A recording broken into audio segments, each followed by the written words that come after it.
Good morning, students. Today's topic is formation or organization of the Rajya Sabha. Rajya Sabha is the second और lower house इसमें गलत print हो रखा है बच्चों, आप इसे अपर हाउस कर लेना।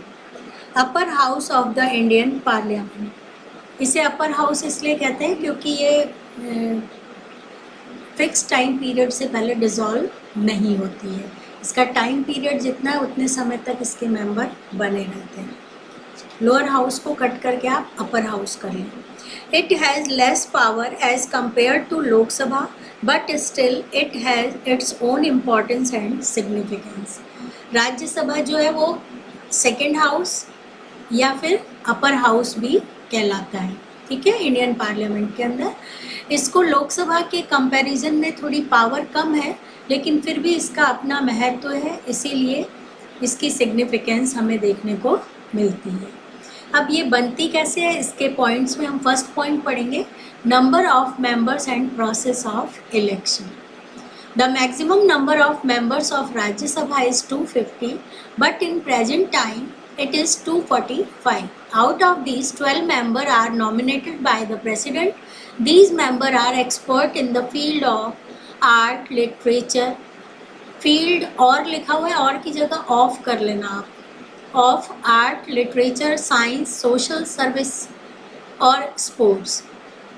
स्टार्टिंग में बच्चों कॉन्स्टिट्यूशन के अंदर राज्यसभा के मेंबर थे 250, लेकिन प्रेजेंट टाइम में ये मेंबर बढ़ा के कर दिए गए हैं 245। इन 245 में से 12 मेंबर जो होते हैं वो नॉमिनेटेड होते हैं किसके द्वारा? प्रेसिडेंट के द्वारा। और वो 12 मेंबर क्या कौन होते हैं? स्पेशल एक्सपर्ट मेंबर होते हैं। और किस स्पेशल फील्ड के होते हैं वो? जैसे आर्ट में, लिटरेचर में, साइंस में, सोशल सर्विसेज में, स्पोर्ट्स में, जैसे सचिन तेंदुलकर, लता मंगेशकर, जया भादुरी, ये लोग मेंबर हैं राज्यसभा के, और इनको इन्हीं 12 मेंबर के अंदर काउंट किया जाता है। State legislature appoint 233 members. These members are elected through the process of single transferable vote using proportional representation by the member of various state and territorial legislature. और बाकी के जो 233 दिए हुए 233 ये हमारे कहाँ से आते हैं? स्टेट लेजिस्लेचर के द्वारा आते हैं, यानी राज्यों के जो विधानमंडल होते हैं वहाँ से चुनकर आते हैं। और इनका चुनाव जो होता है वो प्रोपोर्शनल वोटिंग सिस्टम से होता है। इसको आप अंडरलाइन कर लेना, STV और प्रोपोर्शनल रिप्रेजेंटेशन, ये दो मेथड से ये चुने जाते हैं। और इस तरीके से हम देखते हैं कि 233 मेंबर स्टेट से होते हैं और 12 मेंबर जो होते हैं वो प्रेसिडेंट के द्वारा नॉमिनेटेड होते हैं।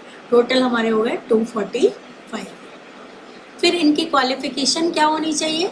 The qualification for membership of the Rajya Sabha are the same as in case of Lok Sabha. Lok Sabha और राज्यसभा की मेंबरशिप सेम होती है।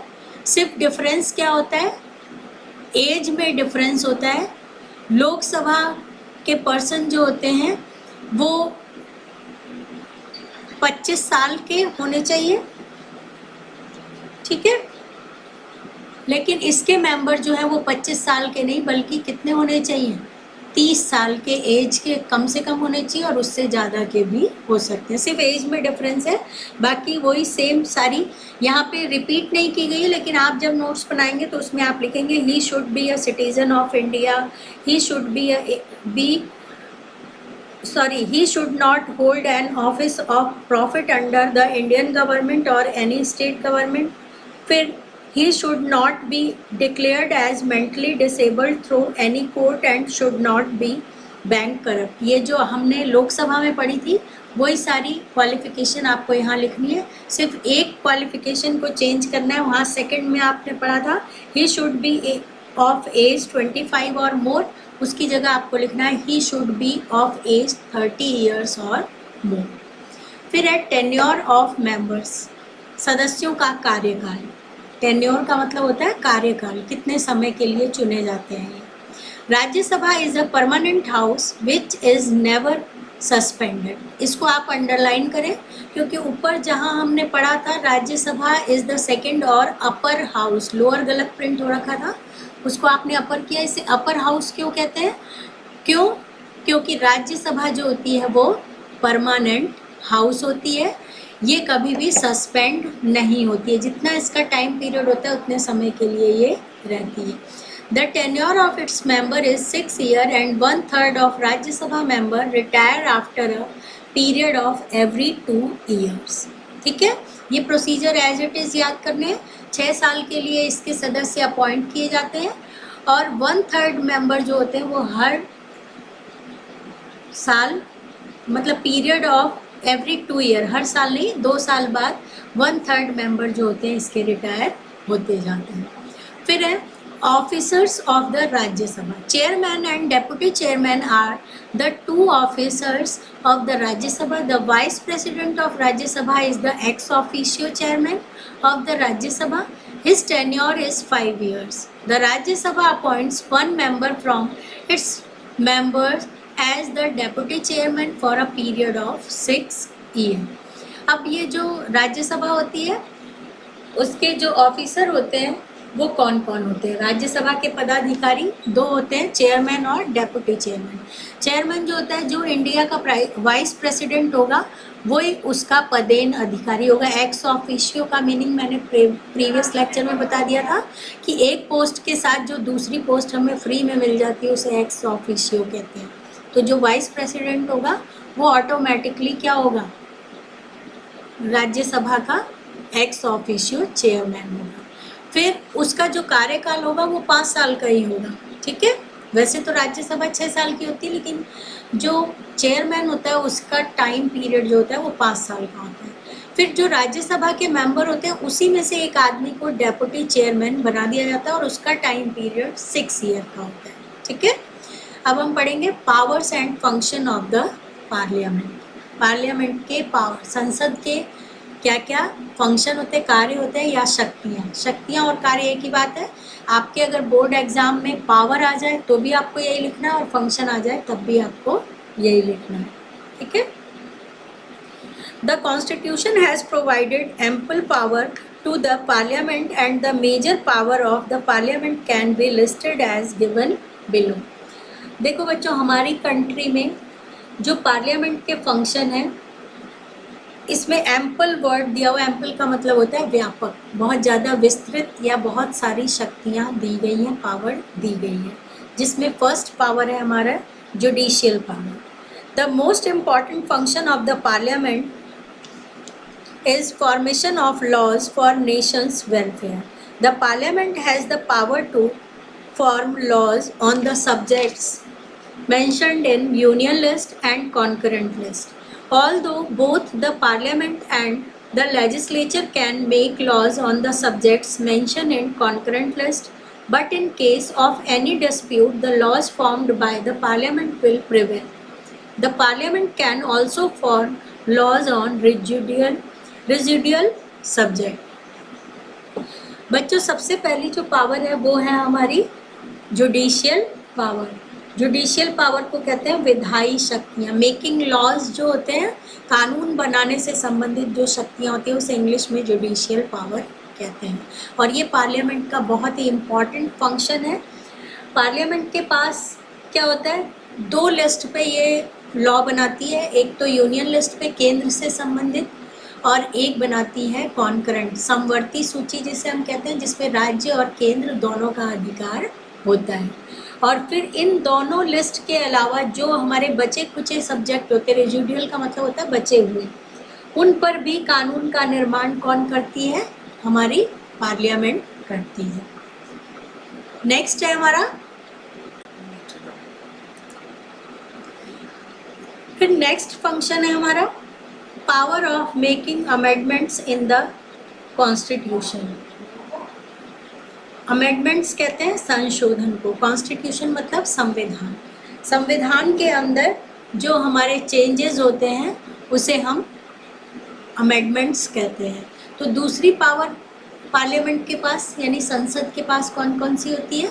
वो होती है संविधान में संशोधन। अगर हम कोई परिवर्तन चाहते हैं तो वो परिवर्तन कौन कर सकता है? पार्लियामेंट कर सकती है। The parliament has important power regarding amendments in the constitution. According to the constitution, any resolution regarding amendments in the constitution can be presented only in the parliament.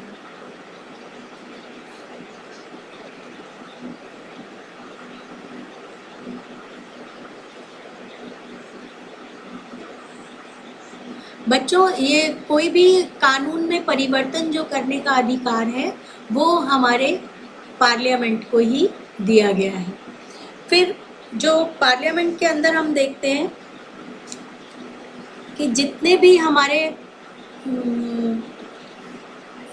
ये कानून वगैरह को बनाने का अधिकार होता है वो राज्यसभा और लोकसभा को इक्वली दिया गया है. अगर कोई डिस्पारिटीज होती है या कोई प्रॉब्लम होती है तो उस प्रॉब्लम से रिलेटेड जो काम होता है उसमें लोकसभा जो होती है वो थोड़ी ज़्यादा पावरफुल होती है. Both the houses of the parliament perform the function of making amendments in the constitution, and most of the part of the constitution can be amended either through simple majority or through respective 2/3 majority of both the houses. और जो ये amendment का अधिकार होता है वो राज्यों को नहीं होता है, वो पूरी की पूरी पावर पार्लियामेंट को होती है. और इसके लिए प्रोसीजर जो ऑप्ट किया जाता है वो सिंपल मेजॉरिटी या फिर दोनों हाउसेस के 2/3 मेंबर की सहमति होनी चाहिए. Only some provisions of the constitution are such in which amendment can be made only after taking permission of the legislature of half of the state of the Indian Union. कुछ ऐसी special व्यवस्था है जिसके अंदर आधे राज्यों की सहमति होने पर ही हम कानून में चेंज कर सकते हैं. फिर नेक्स्ट है हमारा financial power. Being the representative of the people, the parliament has full control upon national wealth, and until the finance minister doesn't get the annual budget, account of national income and expenditure passed by the parliament, Lok Sabha, till the time no work of income और expenditure can be done. अब third जो है उसे हम वित्तीय शक्तियाँ कहते हैं और इंग्लिश में फाइनेंशियल पावर कहते हैं. आपको मालूम है जनता द्वारा इलेक्टेड होने के कारण जो हमारी पार्लियामेंट है उसका हमारे देश के फाइनेंस पे पूरा अधिकार होता है. नेशनल वेल्थ पे उसका पूरा अधिकार होता है. और हर साल हम देखते हैं कि जो फाइनेंस मिनिस्टर होते हैं वो बजट पेश करते हैं. और बजट किसे कहते हैं हम, जिसमें इनकम और एक्सपेंडिचर, आय और व्यय, खर्चा और इनकम का ब्यौरा जिसके अंदर होता है उसे हम बजट कहते हैं. ठीक है. और पार्लियामेंट में कोई भी बजट तब तक पास नहीं होता जब तक लोकसभा में वो पास नहीं हो जाए, और तब तक कोई भी काम एक्सपेंडिचर और इनकम से रिलेटेड नहीं किया जाएगा जब तक कि पार्लियामेंट की सहमति नहीं मिल जाए. ठीक है. तो इस तरीके से हम देखते हैं कि फाइनेंस के पॉइंट ऑफ व्यू से अगर हम देखें तो ये जो पार्लियामेंट होती है वो बहुत ज़्यादा शक्तिशाली होती है. नेक्स्ट हमारा है administrative power. The Indian Constitution has provided for a parliamentary system. Therefore, as per the Constitution, the executive, that is the Lok Sabha, is responsible toward the Parliament. The Council of Ministers remains in office only till it enjoy the confidence of the Lok Sabha. The Parliament can control the Council of Ministers in several ways. ये तो easy सी बात थी कि जनता द्वारा directly elected होते हैं, इसलिए इनको जनता कंट्रोल करके रखती है. जब पार्लियामेंट तब तक ही बनी रह सकती है जब तक कि लोकसभा पर जनता का या पब्लिक का कॉन्फिडेंस होता है. ठीक है. और इसीलिए पार्लियामेंट कंट्रोल रखती है काउंसिल ऑफ मिनिस्टर पे कुछ तरीकों से. फिर है पावर एसोसिएटेड विद इलेक्शन. चुनाव से संबंधित कुछ अधिकार होते हैं. Section 54 provide the parliament various power related with election. The elected member of both the houses of parliament are the part of election committee formed for the election of the president, According to section 66, the member of both the House of Parliament elect the Vice President. अब ये जो parliament होती है इसके पास special power होती है कि ये प्रेसिडेंट को इलेक्ट कर सकती है और वाइस प्रेसिडेंट को इलेक्ट कर सकती है। दोनों के सेक्शन अलग अलग दिए हुए हैं। ये तो थे बच्चों कुछ इम्पॉर्टेंट पावर। इसके अलावा मिससेलेनियस पावर है, अन्य शक्तियाँ जिसे हम कहते हैं, बची खुची जो होती है उसे मिससेलेनियस। विभिन्न प्रकार की पावर है इनके पास, जिसमें हम पढ़ेंगे। फर्स्ट पावर है, on the basis of a special process formed by the constitution both the houses of parliament can remove the president from his office by process of impeachment. अब एक स्पेशल पावर है parliament के पास कि वो president को appoint भी कर सकती है और उसको हटा भी सकती है। और जो प्रेसिडेंट को हटाने का प्रोसीजर होता है उसे हम इम्पीचमेंट कहते हैं, हिंदी में उसे महाभियोग कहा जाता है। और वो लगाने का राइट किसको है? पार्लियामेंट को है। ठीक है। In the same way both the houses can pass a resolution to remove any जज ऑफ द सुप्रीम और high court on the ground of incapability और मिसकंडक्ट। और इसी तरीके से सिर्फ प्रेसिडेंट ही नहीं बल्कि सुप्रीम कोर्ट और हाई कोर्ट का जो जज होता है, जिसे हम सीजे कहते हैं, चीफ जस्टिस, उसको हटाने का पावर भी किसके पास है? पार्लियामेंट के पास है। और कैसे हटाते हैं? 2/3 मेजॉरिटी होनी चाहिए दोनों हाउसेस की, उसके बाद उन्हें हटाया जा सकता है। जब लोकसभा और राज्यसभा दोनों अग्री हो जाते हैं उसके बाद उन्हें हटाया जा सकता है। फिर है to implement declaration of emergency done by, ये तो था इम्पीचमेंट हटाने का। फिर है इमरजेंसी लागू करने का अधिकार भी जो है वो किसको होता है? पार्लियामेंट को होता है। To implement declaration of emergency done by the president it is necessary to take permission of both the houses of parliament within 1 month of such declaration. After 6 months, if it is necessary to implement it again for the next 6 months, consent of both the houses is required. Emergency लागू करने के लिए भी क्या करना होता है? दोनों हाउसेस की अनुमति लेनी होती है, लेकिन 1 महीने पहले हमें क्या करना होता है? प्रपोजल रखना होता है। और इमरजेंसी 6 महीने तक भी लागू हो सकती है। उसके बाद भी अगर आगे हमें इमरजेंसी रखनी है तो हमें वापस से 2/3 मेजॉरिटी से प्रपोजल पास कराना होगा, फिर 6 महीने के लिए लगाई जा सकती है। यानी 1 ईयर से ज़्यादा के लिए इमरजेंसी लागू नहीं होगी। ये तो थे बच्चों हमारे पार्लियामेंट के function. That's all for today. Thank you.